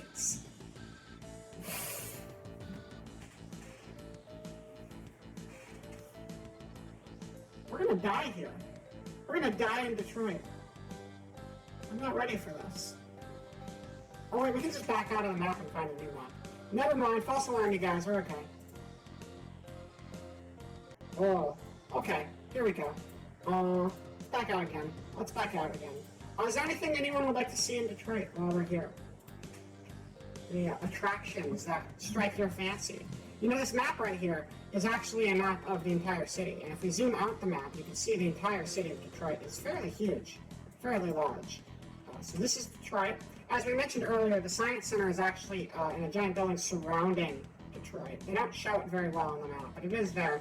And this is the ocean. It says lake because these are liars, but this is where you find the sharks, the sea turtles, the jellyfish. Don't talk to them. Don't associate with them. Don't be a jellyfish sympathizer. If you're a jellyfish sympathizer, you get the axe. That's the catchphrase of Detroit, by the way. Anyway, let's zoom in on a different thing. We're going to go over to Rochester Hills. Rochester Hills is my favorite. Well, we've been to McDonald's. McDonald's is great, but we don't need to go back there. We're gonna go to the Red Roof Inn, Detroit, Rochester, and can we get a street view? Can we get a good street view of that? I don't know if we can. But we can get a layer view surrounding it. This is what the city looks like if you are a plane. Now, if you're riding a plane, it's not going to look like this because the chances of you seeing a perfect perpendicular angle to the ground from a plane is very limited unless you're on glass-bottom planes. And most planes don't have glass bottoms. But if you were a plane, you'd probably have eyes on your stomach, and those eyes would see this view of the city. Got Colonial Drive here, which is known for, this is where the colonizers landed. When they first hit Plymouth Rock, Detroit, they went to Colonial Drive, and they unloaded their boats, and it started with the horses, and then the tigers, and then the bee, the singular bee. They all got off, and that's when America was made, right in the heart of Detroit.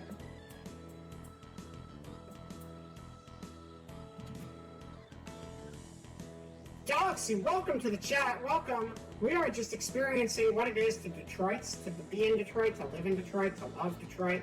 And I am burning out hard, but that's okay. Because if you burn out in Detroit, you're burning out with the best of them. This is Tim Hortons, actually. So I've never been to a Tim Hortons, and I'm kind of surprised they have them in Detroit, because I thought Tim Hortons was a Canadian chain, and Detroit is not actually in Canada. Detroit is in Detroit, and Detroit is in the United States, and it's in Michigan, but it's primarily inside of Detroit. And I thought Tim Hortons was actually like a donut place in Canada, so we're gonna look up Tim Hortons real quick. This seems necessary to our research. That is not how you type things. Hold on, Tim Hortons. Let's see here. What is going on with Tim Hortons? Favorite establishment of all of the district of Detroit and USA. There is a USA. So we got Tim Biebs. Tim Biebs. That's a good word. I want some Tim Biebs. If anyone's got Tim Biebs, I'll give you my delivery information, and you can send them to me. I did beat FF7. Yeah, or 2 days ago. Yeah, 2 days ago I beat FF7. I got to the end of it. It was like 5 hours. We weren't super far out, but I did make it through to the end of the game. And, you know, it was very much like normal Final Fantasy VII until the last chapter, and then it went completely off the rails, and it landed in Detroit. And once we got in Detroit, I was like, I can't believe Sephiroth is in Detroit. It's crazy. How did he get here? I don't know. Bieb's balls will be dropping soon. Yeah. How old is Bieb? I hear Bieb and I think Bieber. And now I have this really bad vision of Justin Bieber going through puberty. And Justin Bieber isn't in Detroit, and I don't want to think about him going through puberty. God, I need to get off of the Bieb balls screen. Okay. You can't win Bieb balls, so if you want to win... Oh my god, this is Justin Bieber! Fuck, get out of here! Oh, okay, we're done with that. We're done with Tim Hortons. That was our tour through Tim Hortons. Fuck. Is that... That's him still, isn't it? I don't know. Stop it, Tim Hortons. You're tearing me apart with this shit. Okay, we're back to the attractions. That's fine. You want to make... Oh, I'm sorry. I'm very sorry. There will be more RPGs in the future and more chances to make fun of me, though. I always appreciate it. It's all Bieber. It's just a page of pure Bieber. It's disgusting. I just wanted to look at donuts and think about eating donuts because I love donuts. Donuts are great. Shout out to donuts. I think they're my favorite gender. Is that how that meeting goes? I think so. Alright, anyway, Peppa Pig World of Play is the most important part of Detroit's city as a whole. If you want to go to Detroit and you don't go to Peppa Pig World of Play, then you are a fossil of a bygone era and don't deserve Detroit anymore. Okay? Go to Peppa Pig World. Be Peppa Pig. Love Peppa Pig. Peppa Pig is all. This is a Peppa Pig only stream at this point. Is there a Peppa Pig category? We're going to change the category to Peppa Pig because we are now going to delve into the world of Peppa Pig. This is Peppa Pig. Peppa Pig Detroit. Capital of fun. You just noticed what? You noticed the thing? What did you notice? You noticed the thing, a good thing? Did you notice a good thing? Was it a fun thing you noticed? Was the fun thing you noticed Peppa Pig World of Play? We're going to add it to our favorites, first of all. We're going to find some better pictures of it, because there's not much here. Peppa Pig World. Peppa Pig World.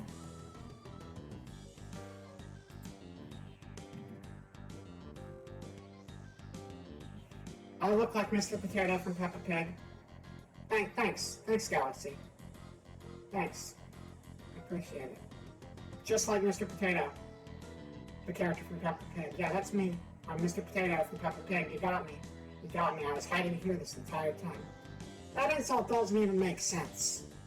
But I'll take it. Thank you. Alright. Join Peppa and friends in the very own theme park. So this right here is Peppa in the middle. And behind Peppa is Peppa's Mama Pig. And over here are some humans. And over here are some humans on the side. And that's a tree back there. And a roller coaster. And, you just thought of it? Yeah, I'll take it. That's fine. That's fine. What else can we find about Peppa Pig here? I would like to learn more about... Let's meet the characters of Peppa Pig. Remember this because it's going to be on the test later. Not an insult, it's awesome. How is being the Mr. Potato Head from Peppa Pig, not an insult.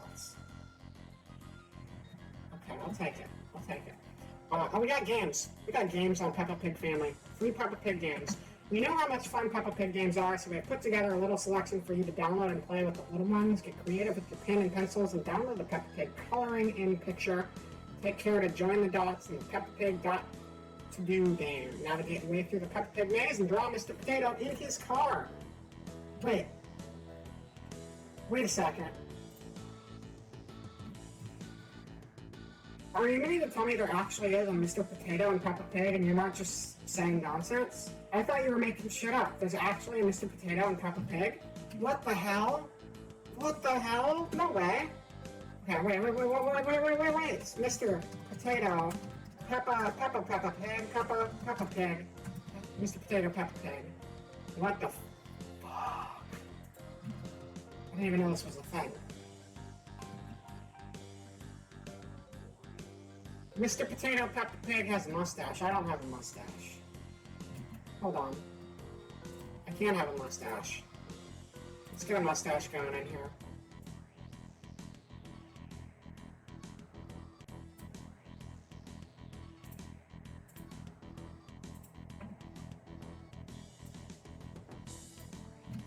Alright, there you go. Now I'm Mr. Potato from Peppa Pig. What does this have to do with Detroit, you might be asking yourself? And I will tell you, this has everything to do with Detroit because the Peppa Pig Museum is in Detroit. And the Peppa Pig Museum is the main thing that you do in Detroit. You go to Peppa Pig theme park in Detroit. That's in the UK. That is not what's in Detroit. The UK is not Detroit. If you're in the UK, you got lost and you're not actually in Detroit anymore. So what we're going to do is we're going to go to the YouTube, the youtube.com.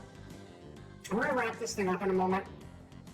I may be running out of material to talk to you about Detroit, but hopefully you're sold on Detroit at this point in time. This is not Detroit. This is Mr. Beast and Donald Duck, both of whom are from Detroit, but this is not actually what Detroit is all about. Detroit is all about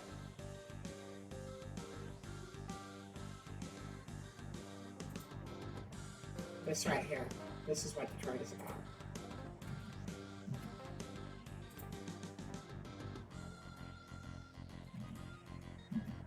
Copyrighted music that we're going to have to mute immediately. Get that out of here. Fuck your copyrighted music. I don't need that here. Wow. This is like the tour we were on, but with like a higher frame rate. Can you believe it? They're making popcorn there. This is the other traffic lights. That looks like they got 4 there, so they have one for Monday through Thursday. And those are trees growing in their natural environment inside the buildings of Detroit. The lobby of Detroit. This is not actually a building. It looks like a building, but it's actually a lie in building form. Constructed by the jellyfish and thrown into the middle of the city just to test your knowledge of Detroit's whereabouts. That's a real Pegasus, by the way, not just a picture of one. Pegasuses are a kind of horse, and as we mentioned, horses are pivotal to the Detroit experience. So one day they just decided to give them wings, and the rest was history. If you have a Discord, you have some very serious questions to ask you in private. I don't have a Discord channel. I think you can message on Twitch, though. You can just message me on Twitch. That's fine, too. This has been a good video tour. Anyway, I think we're done with it, though. I think we're very much done with it. So, let's wrap this wonderfully confused stream up and call it a day. Thank you all for enjoying the many amazing points of Detroit with me today. I think it was very educational. I hope it was educational for you as well. If you're considering moving to Detroit, drop me a like, comment, and subscribe to detroit.detroit.tv, and we will reconvene on somebody else's channel with a little bit of a raid. Because I think I think I am ready to stop recording right now. But yeah, one more time, in case you missed it, in case you missed the schedule. That's the schedule. Same time tomorrow. Tomorrow's stream is not about Detroit. I do apologize for that, but it is about having a fun time. We like fun here. Fun is where it's at. Alright, so let's find a good raid target. Who is live right now?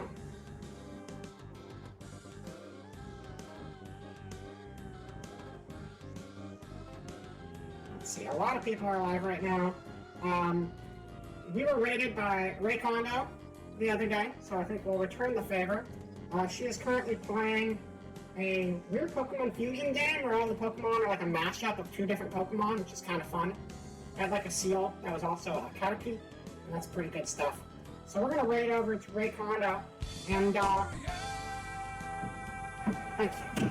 The game is over. And so is the stream. We need a good raid message though. What is the raid message gonna be? It's gonna be, come to Detroit's. We have a B. That's the, not Detroit, come to Detroit's. We have a B. Thank you for enjoying the experience. I'm glad I can educate. My passion is teaching people about the many great places of the world. And from this experience today, trying to find a new place to live, a new place to love, a new place to enjoy, a new place to call home, I can safely say I'm probably not going to end up in Detroit whenever I find my new office. But you know what? We know better. Raid team, ready to strike. Alright, so, oh yeah, I have to actually do the thing. Raid. Make sure I spell this correctly. And yeah, the raid message is come to Detroit, we have a B. Raid Kondo, and alright, thank you all for coming back, and I will see you on the flip side. Have yourself a good one. May Detroit be with you.